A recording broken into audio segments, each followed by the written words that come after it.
Welcome to NTD Newsroom. I'm Don Ma. President Trump is hosting Argentinian President Javier Milei at the White House right now. The meeting comes as Milei faces market turmoil and prepares for midterm elections in Argentina. Will the first round of missed paychecks pressure lawmakers to reopen the government? Senators return to Washington as the shutdown enters the 14th day. What is President Trump's overall approach to peace on the world stage? How does it differ from previous administrations? We discuss this with an analyst. House Speaker Mike Johnson will be helping secure more nominations for President Trump to give the Nobel Peace Prize. What the Speaker has to say about the Gaza peace deal. Attorney General Pam Bondi says Facebook has removed a page used to dox ICE agents in Chicago. She says social media campaigns are driving a wave of violence. A glimpse at the economic outlook. Without government data, Federal Reserve Chair Jerome Powell shares his insights with the information that is available.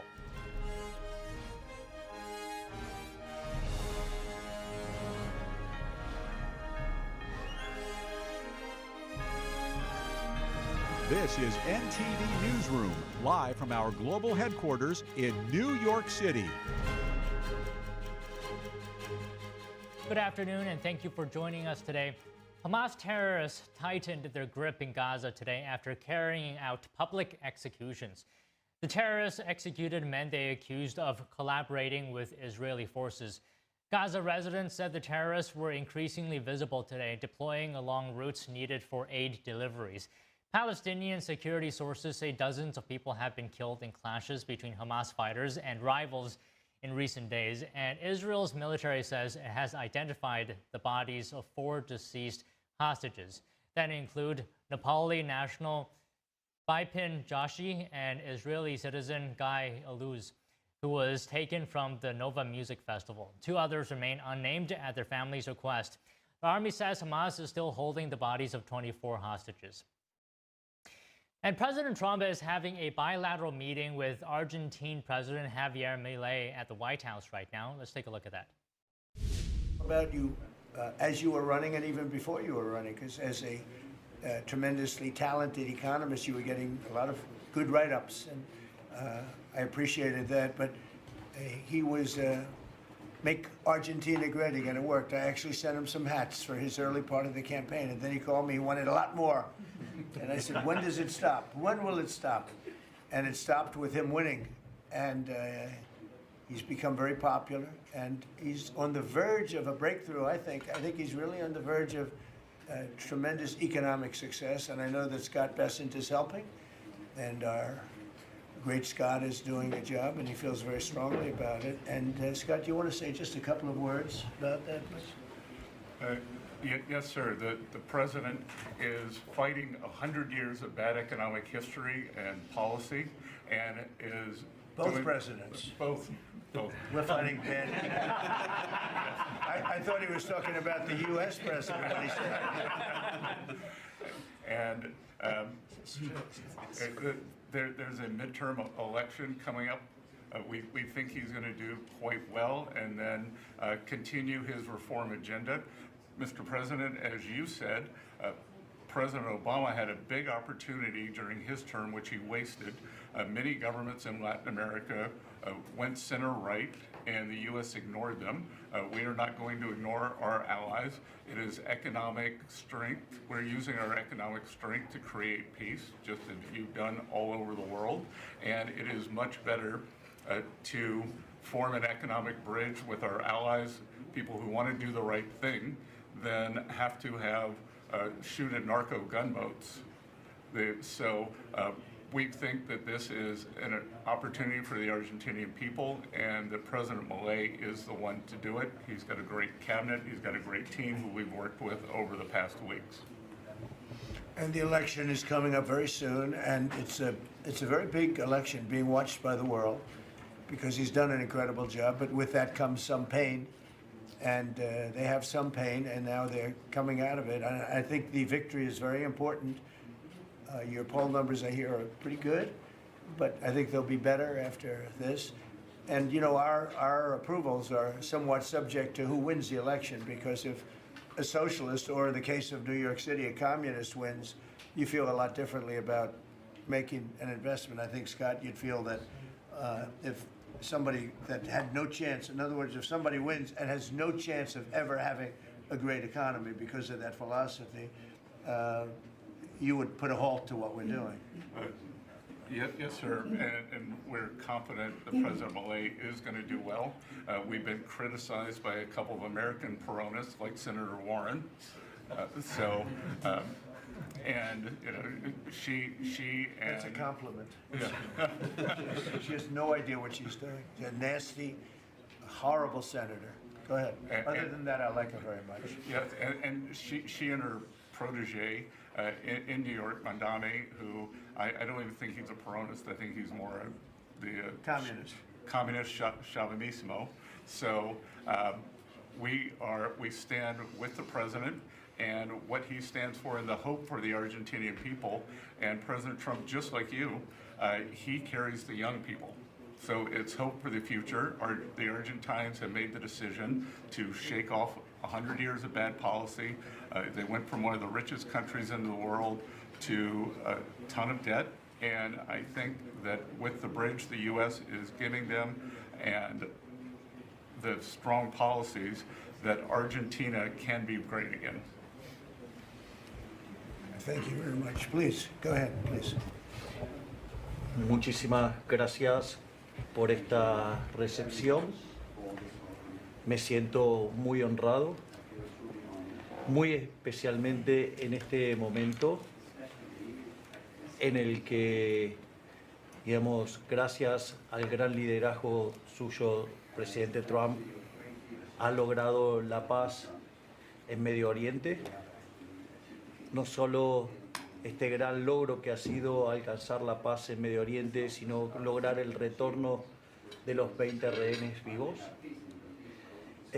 Además, quiero también felicitar por esa labor y por entender, digamos, la amenaza que es el socialismo del siglo XXI en todo el mundo, y en especial en América Latina, la labor de Marco Rubio.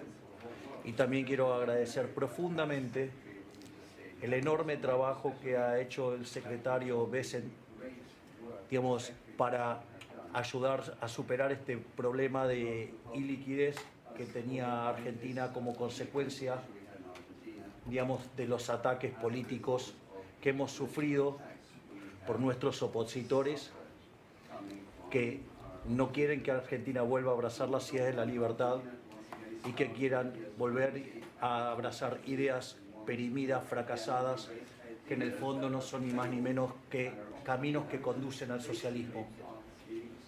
Así es que, en primer lugar, muchas gracias por recibirme, muchas gracias por lo que están haciendo por el mundo libre y muchas gracias al secretario Bessent por la enorme tarea que ha llevado a cabo y que, digamos, nos permite tener una ruta para poder transitar tranquilos y hacer lo que los argentinos de bien necesitan, y que creo que va a ser un buen caso para mostrar al mundo que las ideas de la libertad funcionan y generan prosperidad. Muchísimas gracias. Thank you. Thank you very much. Do we have a interpreter that wants to, you all either have that, has everyone understood? Because I think you made a very important, profound statement, actually.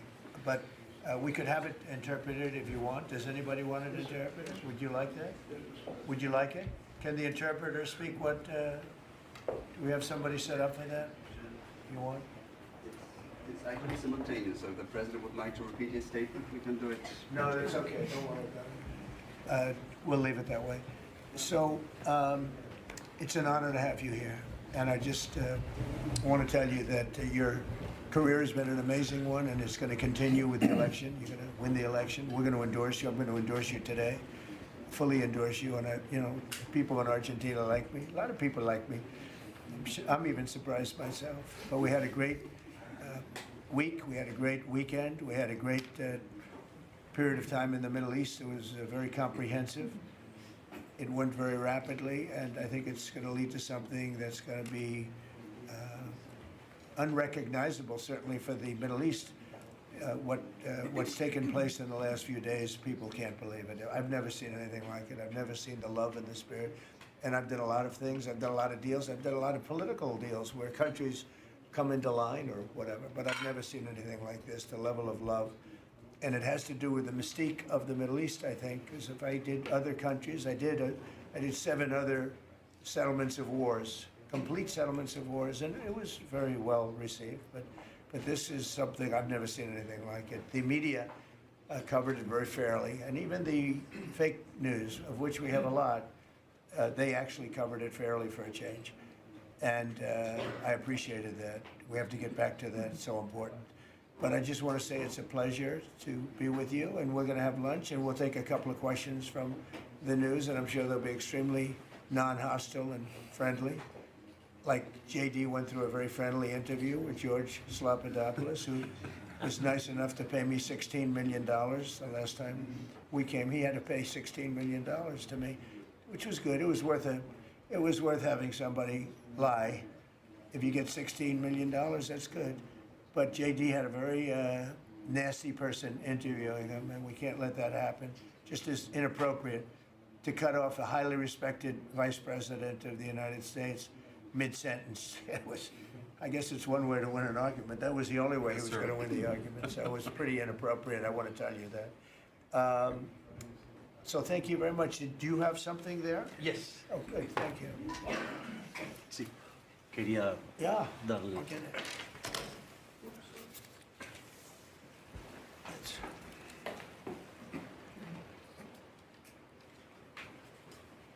That's fantastic. Thank you very much.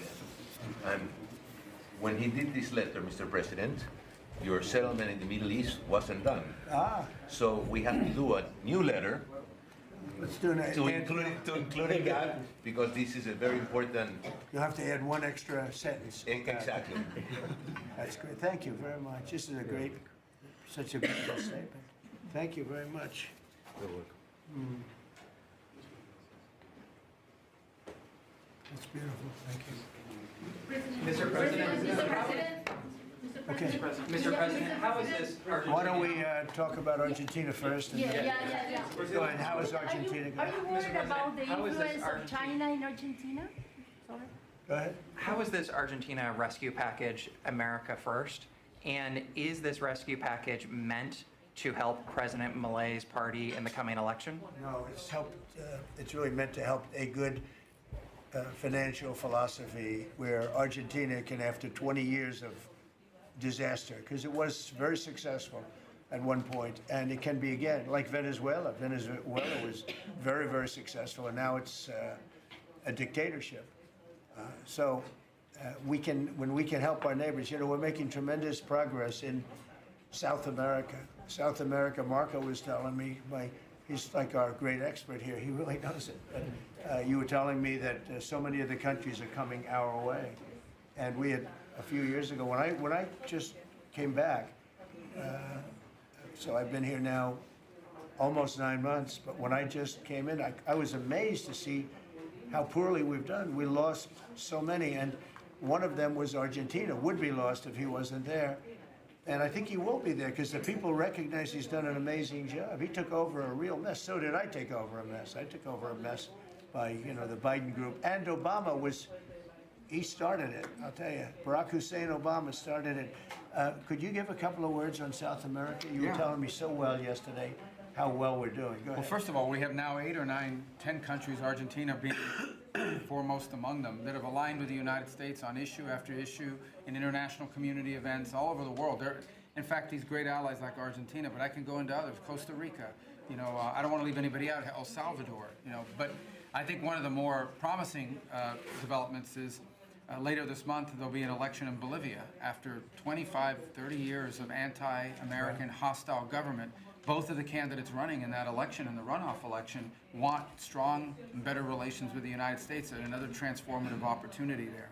But so I think this is important. This is our hemisphere. It's where we live. And having strong neighbors such as this. And great progress has been made, really. And we'll make more. Absolutely. Over the last 9 months. Really over the last 9 months. Yeah, please. Mr. President, from Argentina, Buenos Aires, do you imagine soon a free trade agreement with Argentina? Could it be possible soon? Yeah, it will be. Well, we're going to discuss some of it today, but no, we want to help Argentina, and we want to always help ourselves, but we want to help Argentina. And one of the ways we can do, they have great product, and we used to do a lot of trade, and then if you look at what the Democrats, well, they didn't know. They didn't know. Honestly, they didn't know what they were doing. But a lot of that trade disappeared, and they have great product. So we will be trading with Argentina, and it'll be helpful to them, and it's helpful. It's good for us also. Mr. President, yeah, was China trying to draw a wedge between the U.S. and Argentina by buying soybeans from Argentina and not U.S. farmers? I would say so. And China on the port fees. China they've likes to increased draw port fees on wedges. U.S. ships too. Yeah, sure. I mean, I guess that's natural. It's China, and it's natural, but it's not gonna mean anything in the end. Mr. President, Mr. President, from Argentina, should Argentina end the China swap and close the space base in Neuquén? I don't think you should be doing business much with. You can do some trade, but you certainly shouldn't be doing beyond that. Certainly shouldn't be doing anything having to do with the military with China. And if that's what's happening, I'd be very upset about that. Yeah. And what about You the understand swap? that, Scott, right? Mr. President, You do understand. Mr. President, what about the swaps? Because it's so important for Argentina, the swaps. Go The ahead. central banks.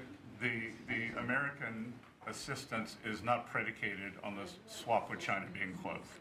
Any reporting to that effect is incorrect. But you said, sorry, but you said that Argentina has to expose China from your business or from your agenda, and the swap is so important for Argentina.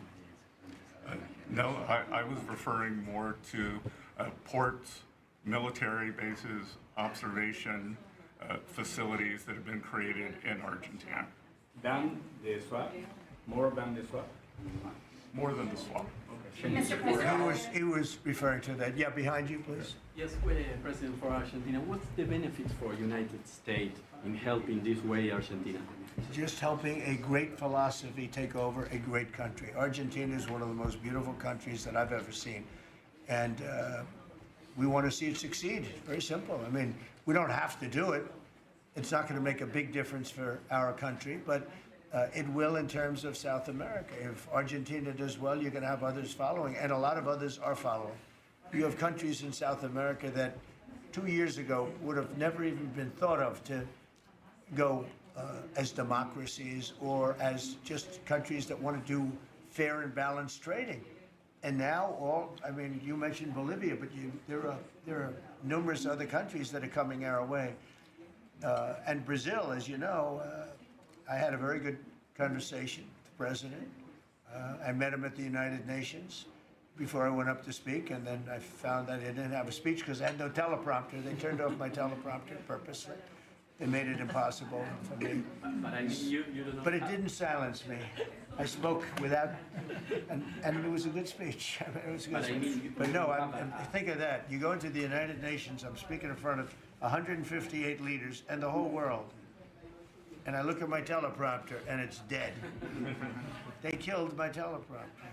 They wouldn't let the man that operated into the booth. Can you believe that?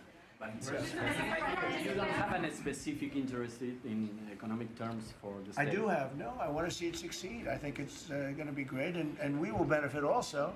But it's not that big a benefit because it's not that big a country, but it's a very important country, and it's a country that can be very successful. There are some countries that will never be successful. This is a country that has great potential if it has the right leadership, and you have the right leadership with this man right here. Okay? Mr. President, would you support dollarization? I would say that I'll leave that up to my my economic people, but I like the dollar. I'm very strong on the dollar.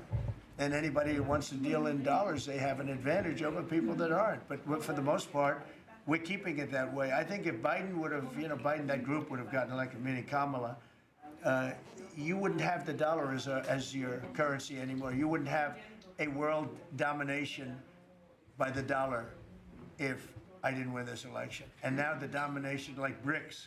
I told anybody who wants to be in BRICS, that's fine, but we're going to put tariffs on your nation. Everybody dropped out. They're all dropping out of BRICS. BRICS was an attack on the dollar. And I said, you want to play that game, I'm going to put tariffs on all of your product coming into the U.S. they said, like I said, we're dropping out of BRICS. And BRICS is like, they don't even talk about it anymore. Scott, do you want to add to that, please? We're very happy with the current currency arrangement. Mr. President, Your ABC fake news. Mr. President, on Gaza. Brian, please. First of all, I congratulations. don't take questions from ABC fake news. After what you did with Stephanopoulos to the Vice President of the United States, I don't take questions from ABC fake news. Brian, go ahead. Yes, sir. First of all, congratulations on achieving peace. You are indeed the peacemaker. On a lighter... Did you ever think I was going to be called the peacemaker? Actually, I did. I saw some of the actions you were... Go ahead. But on a lighter note, Alyssa Farah, she is one of the hosts on ABC's show The View. She said a while back, I'll quote, "If Trump gets the Israeli hostages out, I promise I will wear a MAGA hat for one day on this show and say thank you for doing it." Your response? Well, did she put the hat on? Well, she hasn't got the hat yet. Who is it? Which one? Alyssa Farah.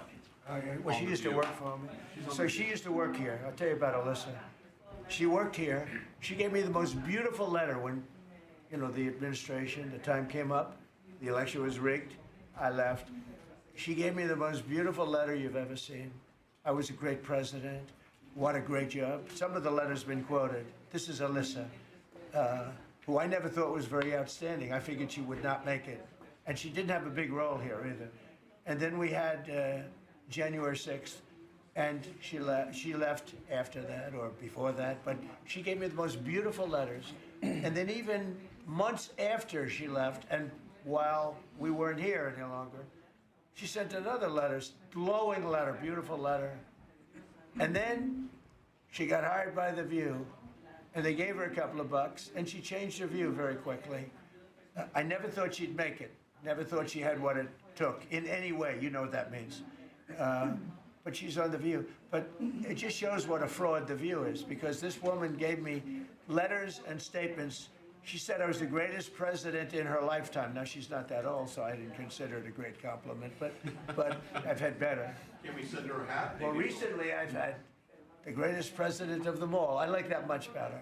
Mr. President. Does that include Washington and Lincoln? Yes, sir, it does. I said, I like that person. So I think she's a total, I think she's a joke. Mr. President, on Gaza, how long will it take Hamas to disarm, and can you guarantee that is going to happen? Well, they're going to disarm, and because they said they were going to disarm. And if they don't disarm, we will disarm them. How will you do that? I don't have to explain that to you. But if they don't disarm, we will disarm them. They know I'm not playing games, okay? Now, we did something monumental. We got the hostages back. That was the first thing we had to do. Above all else, get the hostages back. Now, they misrepresented because we were told they had 26, 24 of dead hostages, if we can use those terms. And it seems as though they don't have that because we're talking about a much lesser number. But that's a very tough subject. I want them back. That's what they said. I want them back. Also, they said they were going to disarm. And initially speaking, they needed, you know, they did take out a couple of gangs that were very bad, very, very bad gangs, and they did take them out, and they killed a number of gang members. And that didn't bother me much, to be honest with you. That's okay. We had a couple of very bad gangs. You know, it's no different than other countries. Like Venezuela sent their gangs into us, and we took care of those gangs. We have Washington, D.C. is one of the safest cities in the country. It was one of the worst cities in the country if you go back just a little while ago, right? Now it's safe. You can walk to work. Isn't it nice? But we have told them we want to disarm, and they will disarm. And if they don't disarm, we will disarm them. And it'll happen quickly and perhaps violently. But they will disarm. Do you understand me? Yes. You say because quickly. you always, everyone says, oh, well, they won't disarm. They will disarm. And I spoke to Hamas, and I said, you're going to disarm, right? Yes, sir, we're going to disarm. That's what they told me. They will disarm, or we will disarm them. Got it?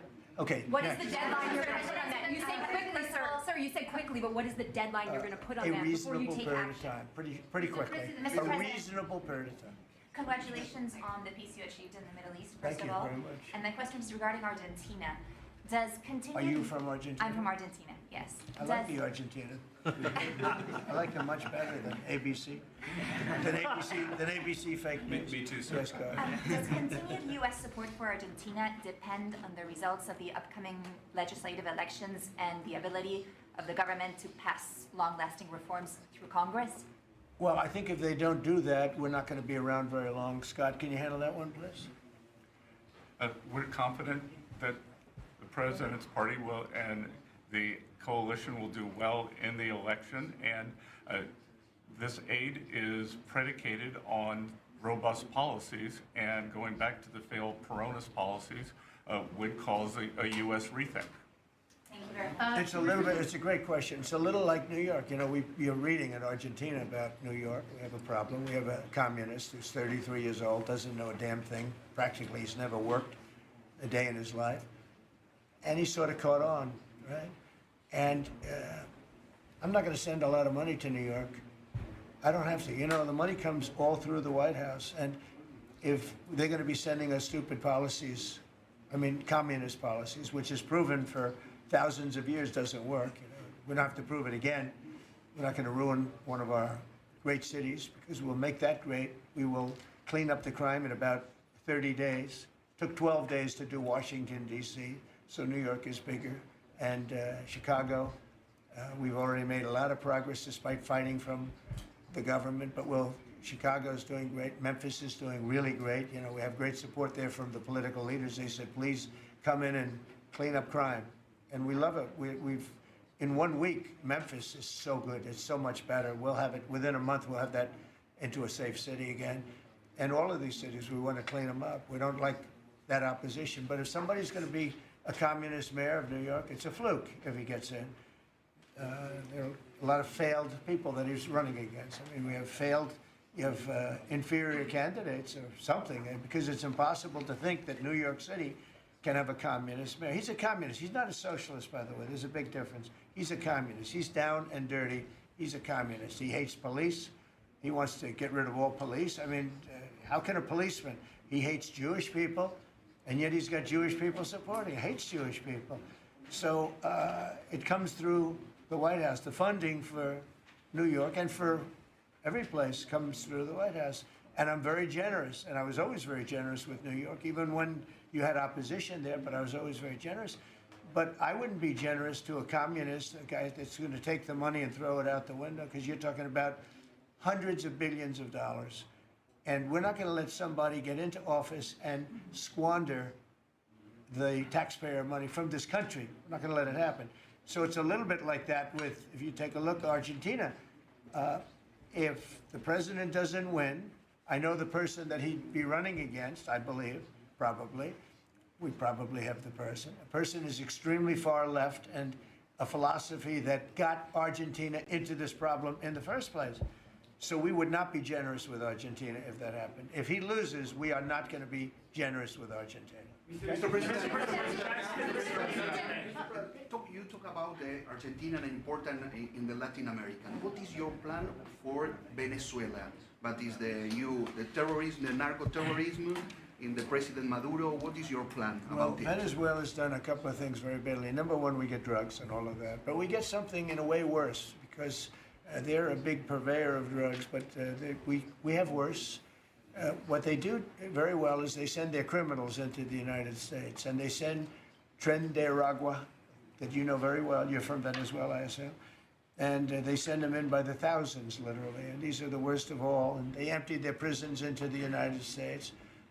They empty their mental institutions into the United States. And because we had a president who's low IQ, he didn't realize what was going on. And the people that are high IQ that surround him, but they happen to be lunatics, radical left, they're highly intelligent, radical left lunatics, okay? So in a way, that's worse than having a guy like Biden. But they ran the show. You heard about the Autopen.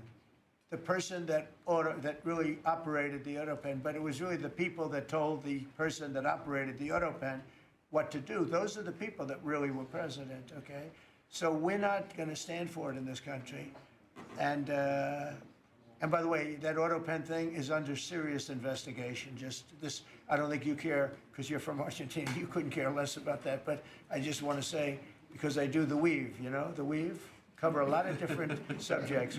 But the people that are involved in that auto pen scam, because he barely signed anything. I mean, this guy, I don't know how you can be president. He barely signed it. But the only thing we can find for sure is that he signed Hunter's pardon, his pardon. Hunter's pardon, I like that. That's a good combination. So we're going to work very much with the president. We think he's going to win. He should win. And if he does win, we're going to be very helpful. And if he doesn't win, we're not going to waste our time because you have somebody whose philosophy has no chance of making Argentina great again. What's your advice for Steve, go ahead, Steve. What's your advice for Just to check something, you said Hamas assured you that they would disarm. Was that a direct conversation or through Mr. Witkoff or through my people? Okay. At the highest level. What's your advice? And it was meant for. What's your advice for President Milei and Argentina as a political leader? My advice is to hold strong to his principles because he's right, and he's proving that he was right. He's got one problem. He's got people that are giving him tremendously bad press, even though they know it's wrong. He's got to hold true to his principles because he's going to win.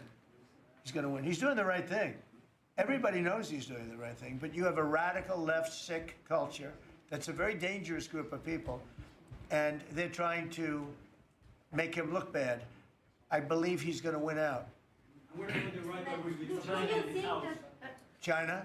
China is, well, you have to be careful with China. Look, everybody deals with China. They have to deal with us too. We have to be careful with China. Look, I have a great relationship with President Xi, but sometimes it gets testy because China likes to take advantage of people, and they can't take advantage of us. But we have a fair relationship with China, and I think it'll be fine. And if it's not, that's okay too. You have to do and go where the punches are thrown. You got to put up the blocks. We have a lot of punches being thrown, and we've been very successful. Look. We have the most success. I think we're the most successful we've ever been as a country. We have now close, I've been saying 17, we have, I think, close to or maybe even exceeding $18 trillion going to be invested in the United States. That's more money than ever invested in any country before. Even countries with much bigger populations like India or like China. Nobody's ever had $18 trillion invested in the country. We have, and that's because of November 5th election, because I won. Oh, if she won, you'd be negative. You'd have people getting out of the country. This country would have been in a major depression. If she won, we would have been 1929. They'd like to see that anyway. That's why they keep the government closed. They have a shutdown based on nonsense. They want to give away 1.5, think of it, they want to give away $1.5 trillion to people that come into the country illegally. And as you know, the borders now are closed. But when they hear that they get the greatest health care package in the world and they have no money, but they're living okay in another country, they head up and they start forming caravans and they try and come into our country. But the big problem is they want to give health care to people that should not get health care. They want to give health care to illegal immigrants by the millions. Look at Gavin Newsom, what he's done. He's ruined California. He gives health care to anybody. And I guess they do it for votes. I actually think it's bad politics, but I guess they do it for votes. So I'm with this man because his philosophy is correct. And he may win and he may not win, but I think he's going to win. And if he wins, we're staying with him. And if he doesn't win, we're gone. How can Argentina help to the peace process, to the Middle East peace process? They can help by doing well. If Argentina does well, that's helpful because they know we help Argentina. So if Argentina is successful, that's great because they view us as somebody that helped Argentina and they did well, and the United States maybe will help them and they're going to do well. So the success of Argentina would be a great feather in the cap of the USA because we're helping them. Right? You understand? Yeah. Yeah, please, behind you. Behind you. Thank you, Mr. President. Last week you said that NATO should consider expelling Spain. What? You said that NATO should consider expelling Spain. Would you support that? What is expelling Spain? NATO consider expelling Spain. Oh. I'm very unhappy with Spain. They're the only country that didn't raise up their number to 5%. Every other country in NATO raised up to 5%. And Spain is doing very well off our backs. So I'm not happy with Spain. Spain gets protection, and they know, look, they're sort of in the semi-middle of it, so they're going to get protected automatically. Even if you don't want to protect him, you're protecting him because of the way they're located. And I think what Spain did is a very bad thing for NATO. I think it's very unfair to NATO. It wouldn't matter if you said you're not going to protect them because they're pretty much protected. What are you going to do? Go through the other countries and let's go attack Spain, right? So I think what they did is not nice. I think it's very disrespectful to NATO. In fact, I was thinking about giving them trade punishment through tariffs because of what they did. And I may do that. I think unbelievably disrespectful. Spain, the only one out of all the countries in NATO, the only one that said that is Spain. And I think that's, I think they should be punished for that. Yes.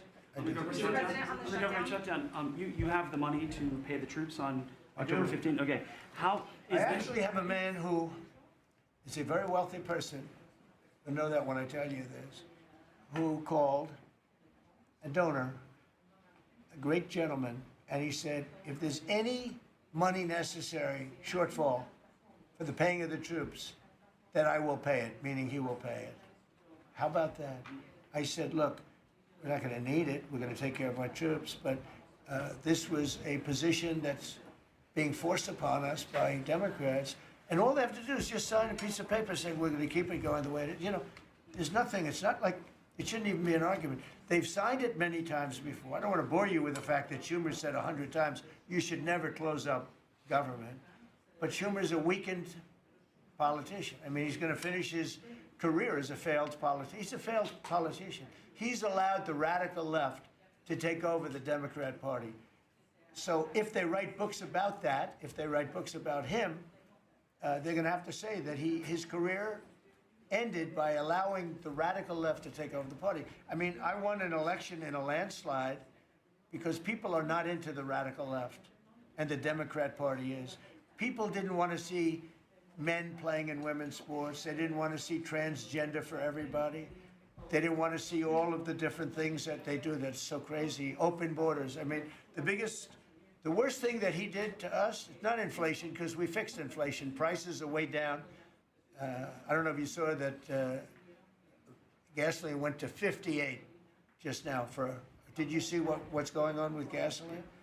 We track that. No, $58 a barrel. Yeah, we track that. Nobody can believe it. I'm very proud of that. You know why? Because we're pumping like we've never pumped before. Because if you get the gas price down, everything else comes down. It's very simple. And he went away from my policies, and you had the greatest inflation. The last administration had the greatest inflation in the history of our country. And now, as you know, groceries are down. It's all down. But on the shutdown, are you settling in for is this going to be a long term? Are we looking months? It's up to them. All they have to do is just vote to extend. We don't need it. We're not saying we want money. All we need is a right to extend. They want a right to extend, but they want $1.5 trillion so they can give it away to illegal immigrants, the people that are invading your cities. And many of these people, for whatever reason, I mean, I understood this. I called it a long time ago. These countries are run by people I know, friends of mine. Like, I know this gentleman. I hope you haven't said, he probably did too. Why not? They send up their worst people. They send up people that are criminals. They send up people from jails. And at best, the best ones they send up are people that don't work very hard and that are on a social form of welfare. And they're sending those people into the United States. I don't blame them. I'm angry at them, but I don't blame them. But I'm really angry at Biden and Kamala and that group of lunatics for allowing it to happen, because it's the hardest thing. Now, you know, we're sending them out. It's incredible the job that Christie and Tom Homan and the whole group is doing. But we shouldn't have to be doing that. We're doing a lot of work on getting people out of here. Tren de Aragua has caused tremendous damage, and our soldiers are great. You know, our soldiers are now based on merit. They're not based on woke, because we won the case in the Supreme Court, which was the bravest case. I have such respect for the Supreme Court because of what they did with merit, because our country was built on merit. Countries are destroyed on woke. You know, I made a statement, and I hated to make it because it sounded bad, but everything turns to you know what when it goes woke. You remember the term. I don't like to use it because you might have some children listening, but it turns bad. And no, we have the hottest country right now anywhere in the world. That's why he's here. That's why every other country wants to meet here too. But we only have so many hours in the day and days in the week. But get the hottest country. Think of it. We were a dead country a year and a half ago. And now we have the hottest country anywhere in the world. It's pretty good. Did a good job. Okay. And you're just watching now President Trump hosting the Argentine president, Javier Milei, at the White House, marking their second meeting within a month. And joining us now to discuss is Mike Leon, NTD News contributor and host of the Can We Please Talk podcast. And we have Tony Kinnett, national correspondent at the Daily Signal and host of the Tony Kinnett Cast radio show and podcast. So good to see you guys, as always. Tony, I'll start with you because I understand you might have to go soon. So what do you think of President Trump saying that he's going to endorse Milei and that if he wins, the U.S. will stay? If his opponent wins, then the U.S. is not going to be so generous? The old classic art of foreign policy. Good afternoon to you both. I mean, this is how I actually, as an American, am okay with the American ethos being used. Politics is not a neutral game. It's not a we're going to stay out of it kind of game. Look, the United States aid is tied to our policies. It benefits Americans more for someone who is along same philosophical principles as Americans to be endorsed, or at least to say we don't want the other guy in an election. That's not a new thing. We've been doing that since we chose not to enter the French Revolutionary decision and essentially not upset the British back in the very first term. So as far as we're looking at here with the Milei decision, kind of a mixed bag with the whole loan aspect of it. But as far as tying aid to the political decisions that Argentina is making, I'm very much for that because, if it's like a Brazilian situation where they elect a socialist, then I don't believe the United States should then be aiding the country in the same way if they had someone who was more aligned to American political philosophy. So, Mike, what are your thoughts on this? President Trump saying that the U.S. will continue to be generous to Argentina as long as Milei is in power. Yeah, good to see you both, as always, on this Tuesday afternoon. No shock. I mean, Javier Milei was at the inauguration for Donald Trump. I mean, he's been friends with him. He joined him on the campaign trail. I mean, Tony's right about the overarching premise of, the political relationship. Whether we tie it to the aid of that country or not, I mean, again, it all depends on the economic benefits. They're not one of our top trade partners in Latin America. They're not even in the top five in terms of our trade partners. We're one of their top trade partners when you look at the five countries in the top five that they import and export to. So, I mean, I get that sentiment in terms of Trump saying, hey, if he's still around, for sure, yes, I will help Argentina. If he's not, I mean, I get that sentiment overall. The 25 midterm elections coming up in October 26, I should say, for Argentina will be critical to see what happens in that country. But in terms of this $20 billion currency swap, loan, whatever we want to call it, I mean, it's a mixed bag from the political messaging standpoint. You heard a reporter there ask him, how is this America first when we're bailing out Argentina?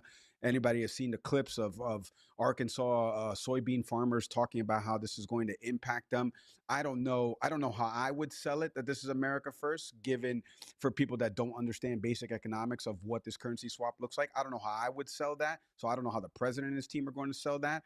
But I do understand when you think about the relationship that he has with Milei, make Argentina great again, and all the things that Milei has tried to, kind of impart on Argentina that has kind of mirrored or piggyback a little bit of what Trump said he was going to do on the campaign trail and what he's done so far these last 9 months. So, Tony, can you comment on that as well, the $20 billion currency swap amid a government shutdown? So first of all, the idea of the government shutdown is kind of a central impact on here. Some of these funds are already allotted into certain, let's say, buckets or envelopes, as it were, to disperse in the current fiscal process. But that said, as for the $20 billion, I'm a little dubious on this as well. In the same way, probably mostly the same way that Mike is. Just throwing money at a country and hoping that it sticks and that it's fine and that it's going to help. I have a bit of PTSD on that particular matter, because throwing money at programs doesn't magically fix them. That said, it is also true concurrently that, yeah, the Malay government is overcoming, 80 to 120 years of really terrible back and forth circuit breaker switch flipping policies. And I get it. I get the stimulus kind of goals, the idea of growing Argentina's economy as a regional trade partner, kind of in an Israel of the South America, to kind of drive a longer term U.S. interest there. I get the appeal of it. I don't know how workable it is. And here's where I'll actually admit that my practical knowledge would end, and I'd say, well, I don't know. I had different predictions about what Trump's tariff proposals would do for the U.S. inflation rates. And I ended up seeing something totally different, a second or third prediction that I had kind of waiting in the wings. So here I see Scott Bessent very hesitant. You can actually tell how the Trump administration's economic policy is being carried out by how Scott starts talking. He's very hesitant here. I don't know exactly how this currency swap is going to be effectuated. I don't know if it's going to be enough to make a major tick in the Argentine stock markets and the economy itself. So I'm kind of waiting. I wouldn't say cautiously optimistic, more just cautious. I'm kind of on my tiptoes here. So, Mike, can you comment on Trump and Milei's relationship here? How much of their ideologies are aligned? Yeah, I mean, that's the big question. I mean, Milei's self-described, I believe, libertarian. So would we put Trump in that libertarian category? I mean, maybe, depends upon what it is that you're talking about from that perspective. Here's one thing I will say about something that Milei has done since 2023. I had to read these numbers earlier, Don, Tony, because these shocked me. When he took office in 2023, inflation was roughly 211% annually. That's as of December of 2023. This is according to BBC News. Since then, 2 years later into his administration, they've had their first fiscal surplus in the last 14 years, and inflation is down to 36%. Again, this is according to BBC News. So, I mean, the bailout part of this, right, in terms of the relationship, Don, to your question, we know why he's doing it. I just said, make Argentina great again. He's joked about that on the campaign trail. That's the slogan that he's brought upon. The chainsaw was a gift from Elon. They have a very close relationship. So he just said it in the presser. He's like, if he's not here, I'm not going to give them money. If he's here, I'm going to give them money. So I don't need to expand on the relationship beyond that. But what I will say is that, back to Tony's point about the political angle of this, right? The government shutdown is not tied to this. Tony's right. There's already funds pre-allocated for this. But the fact that on the surface, we're struggling right now with tariff policy that is having real impact in the flyover states. I hate that term. In those Rust Belt states that farmers are impacted. They're going on different platforms and saying, we can't be giving $20 billion to one of our big competitors in the soybean market. And it just looks bad on the surface. And so I come at it from a little bit of that angle. The relationship is self-explanatory. I mean, the two of them, again, one went to the other one's inauguration, and the other one just said in front of reporters and the entire cabinet that he's only going to give him money if Milei's there, and he's not going to give him money if Milei's there. And it doesn't matter if you speak English or Spanish. You could easily see that they'd have a really good relationship. But the political angle in all of this is the one that Trump has really got to pick up the pieces. And Tony's right. Scott Bessent's kind of, dancing around, maybe a little bit hesitant in terms of describing this relationship. I think that speaks volumes for sure. Okay, Tony, I do believe you have to go soon. I mean, if you want to give a quick final thought, and then we'll let you go. Absolutely. So the kind of core issue that I have with this is that I really don't care for the presidential purse of USAID. I said that before. I said that here on this segment before. I don't like the idea of the president of the United States kind of deciding, hey, we have this money that's set aside for me to use as an essential combative measure on the world stage. You have soft diplomacy, and then you have more heavy-handed diplomacy through the strong arm of U.S. force and diplomatic leverage. And the reason that USAID was invented was to give the president a personal bribery fund, to bribe countries to work with the United States instead of the Soviet Union. That's why it was created. USAID is shut down. I don't like that. I don't like that. Well, yeah, it may be gone, but its ghost will remain with us forever. And little private projects that do, at face value, hurt American farmers. I don't like playing around with American farmers anyway. Like, either we do subsidies or we don't. We don't provide foreign subsidies at the same time as central structured subsidies. It makes the incentive market bonkers. I think that there might be ways to, and I'll have to do research on this, there might be ways to cut regulatory action in order to incentivize regional trade and currency shoring in developing Argentine markets in order to shore up their currency long-term that have previously not been available. For example, prior administrations had central restrictions on certain mountainous mining and refining. That might be something to look into. I'm just a guy from one of those corn and soybean fields in Indiana. They just picked ours this afternoon. So as far as I'm concerned, I just don't like this whole thing in general. I like Javier Milei. I get why he's doing it, like Mike said. I really don't like reviving the ghost of USAID. I just think that it needs to be put to bed and done with. The Cold War is over. I get that China is an adversary to combat them, but the throwing around the money purse just it rubs me the wrong way as a free market conservative. I don't care for it. Well, okay, Tony, we'll let you go now, and we'll speak again next week. Thank you. Thanks both. Okay, so Mike, I also wanted to get your comments real quick on the Gaza peace plan as well today. So, I find it interesting that many left-leaning media outlets are reporting on this deal positively, and some would even call it rare when it comes to Trump. What do you think about all this? Yeah, well, I mean, there's a couple things, Don. First, President Biden did get 100 or so Israeli hostages out of, Hamas control, right?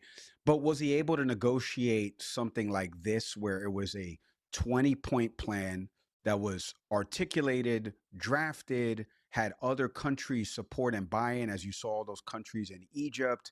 Did it have a future plan and state for Gaza, for people to return back to Gaza? The Palestinian prisoner exchange that happened with over 2,000 or so Palestinian prisoners. Remember, there was a lot of Palestinians that were taken and put in Israeli prisons post October 7th of 2023. So did the Biden administration do any of that? No. I mean, I hate that people can't have these two thoughts in their head at the same time, Don. Like, for me, I will always hammer President Trump on things that he is doing domestically that are potentially harming American citizens that I disagree with, whether it be things that are happening right now at DHS and what ICE is doing and becoming the largest law enforcement agency. There are a bunch of things to talk about from a domestic standpoint, deploying National Guard troops and city safety, and how do we do all that. But when it comes to this on the foreign policy stage, I think for these outlets, the president said, I can solve these wars. They wouldn't have started if I was here, which obviously is subjective. We have no idea. That's a hypothetical. We don't even know if that would have happened. But here we are now, a short, 10, 12 months later since the campaign trail, and we're seeing a ceasefire, although there's been little, let's be honest, inklings of some Israeli IDF just reporting that they shot some Palestinians this morning, according to a bunch of different outlets. So I don't know if that breaks the terms of the ceasefire. But to actually see these countries show up in Egypt yesterday, sign this peace agreement in phase 1, and now we'll see what happens in phase 2. I mean, the fact that we've gotten to this point, you can only point to one thing to give credit to. And all these outlets all said Steve Witkoff is not the guy to be able to negotiate something like this, Don, because he doesn't have this experience. He's worked in real estate. And here is Steve Witkoff bringing these parties to the table and getting this first part of phase 1 done with these Israeli hostages coming home and the Palestinian prisoners going back to Gaza. I mean, you have to give credit where credit's due sometimes, Don. And just real quick, one final question, I think. You mentioned that Hamas went onto the streets to, execute Palestinians they claim worked with Israel. Do you think that's a red flag there in terms of lasting peace in the region? And plus the fact that Hamas has not agreed to disarm.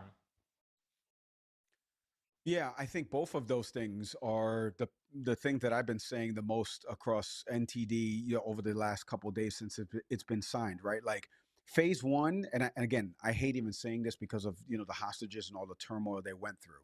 Phase one was probably the easiest part of this, getting a negotiation and the countries to agree on prisoner swap, hostages swap, location, who's mediating that. That's the easiest part. The second part of this is there a two-state solution? Is, Gazans returning back home? What does the future of the government, in Gaza look like, right? Is it something from the West Bank? Is it something that's new to that area? And then how does Hamas ultimately disarm when the West considers Hamas a terrorist organization? Those are things we can't answer, Don, because nobody knows that. And if we did know that, this conflict would have been solved. October 7th would have never happened. All of those things. So Hamas has been in power, or at least been around since 2005, 2006. They killed leaders of the opposition party, even though they were duly elected. I mean, this has been happening for over 20 plus years. So the fact that we got phase one done, again, I don't want it to sound callous, because like I said, I'm incredibly sensitive of everything that the hostages have gone through and the prisoners have gone through. That was the easy part. The harder part now comes in what becomes the future state of this region without Hamas, because I can't imagine Hamas saying, yeah, you know what, we are going to disarm. Even though President Trump has said this a bunch, and I know he said the caveat, he said it in the cabinet meeting, he just said that if they don't disarm, we will disarm them. How does that look? What is that we will disarm them? Because if it's more bombing, if it's more indiscriminate killing, there's 70,000 people that have died in Gaza since this war has happened, according to the Palestinian Health Ministry. To continue to indiscriminately bomb Gaza because of the Hamas militants that are there, that's not the solve for this. He wants truly everlasting peace. I don't know how we get that. I don't know how we accomplish phase two with Hamas in charge, Don. Okay, well, Mike, it's always good to talk to you, and I think that's our time today. Thank you very much. Thanks, Don. U.S. Homeland Security says cartels are placing bounties on ICE and federal agents. Up to 50 grand is being offered, but Kristi Noem says the U.S. will not back down to the threats. Stay with us for that after the break.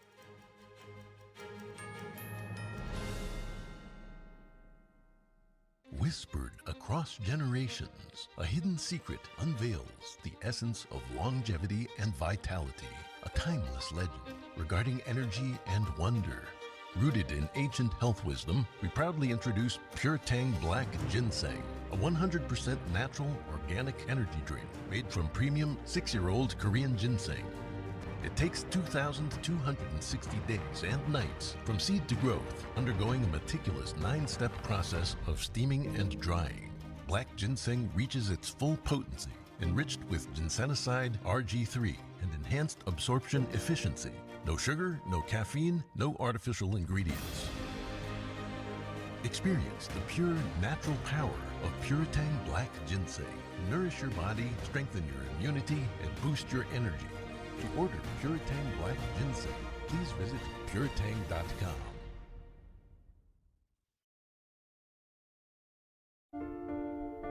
What if kids in America didn't have to go to bed hungry tonight?